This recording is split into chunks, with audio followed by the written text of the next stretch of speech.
खानेवाल कबीरवाला मेहर गुलाम शबीर की रिपोर्ट के मुताबिक थाना सिटी कबीरवाला की हदूद रेहानपुर में दोहरे कत्ल का मामला। Khanewal district police officer Rana Umar Farooq का वाक़े का नोटिस। गुज़श्ता रात सुमैरा बीबी दोख्तर मोहम्मद नवाज जो फायर लगने से अस्पताल में जख्म की ताब लाते हुए जहाँ भाग हो गई थी।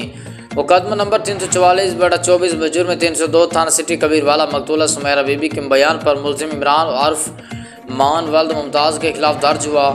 रोज़ सुबह इमरान उर्फ मान की नाश भी रेहानपुर सुमैरा बीबी के जाए वक़ुआ के पास से मिली। SHO थाना सिटी कबीरवाला इत्तला पाकर भारी नफरी के साथ जाए वक़ुआ पर पहुँचे। क्राइम सीन यूनिट और फ्रांसिक लैब की टीमों के जरिए शवाहिद इकट्ठे किए जा रहे हैं। इमरान उर्फ मान की नाश को पोस्टमार्टम के लिए DHQ कबीरवाला मुंतकिल किया गया है। वाक़े की बारीक बीनी से मज़ीद तहकीकात और तफ्तीश की जा रही है ताकि ऐसा हक़ाइक़ को सामने लाया जाए।